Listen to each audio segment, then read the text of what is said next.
안녕하십니까? 다시 쓰는 경제 이야기입니다. 이번에는 공급 중심 경제에 관해 이야기할까 합니다. 한 나라의 국민은 경제적으로 동전의 양면과 같이 한편으로는 공급자이고 또 다른 한편으로는 수요자입니다.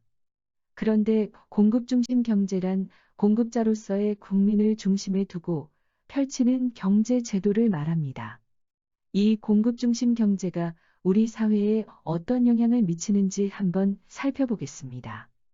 한 나라에 축적된 모든 재화가 소득이라고 했을 때, 이 소득을 크게 나누어 보면 세 가지로 나눌 수 있습니다.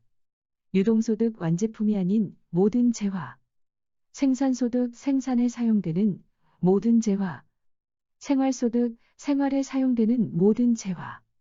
유동소득의 최종 목적지는 생산소득이나 생활소득이 됩니다.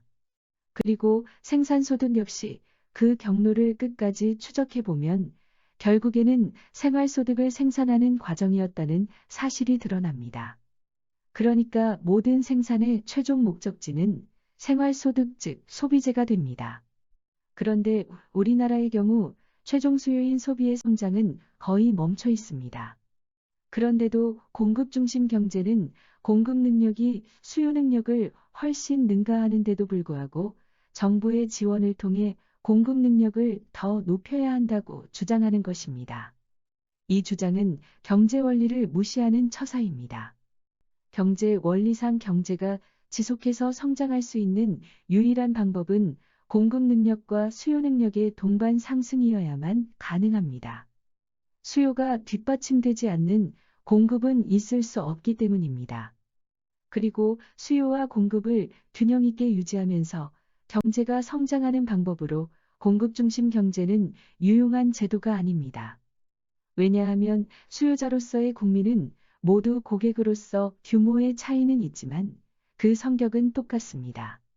그러나 공급자로서의 국민은 그 역할이 노동자, 자본가, 지주 등으로 나누어져 있습니다.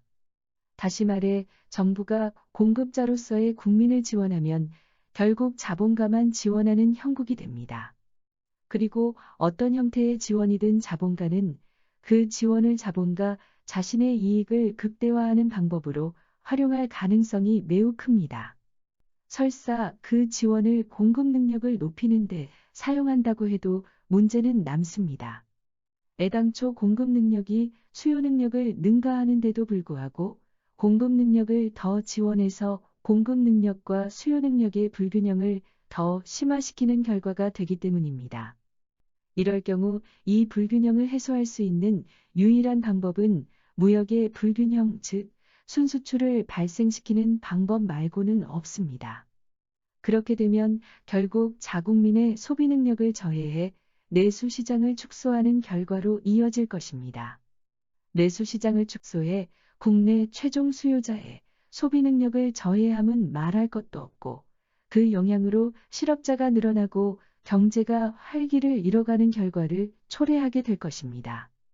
경제가 자본가들의 자산 쌓기 경쟁을 하기 위해 존재하는 것이 아니라면 공급 중심 경제는 이치에 맞지 않는 제도입니다. 그런데도 우리나라는 공급 중심 경제에서 한치도 벗어나지 않고 있습니다. 아니 벗어날 생각조차 하지 않는 것 같습니다.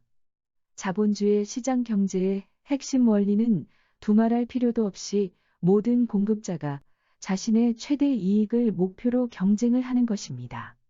그래야 그 과정에서 기업의 경쟁력도 높아지고 경제도 성장하며 국민의 삶의 질도 높아지는 것입니다.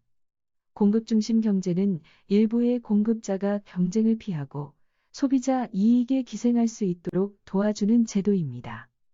우리나라 경제가 한 단계 더 도약하기 위해서는 공급 중심 경제부터 막을 내려야 합니다. 감사합니다.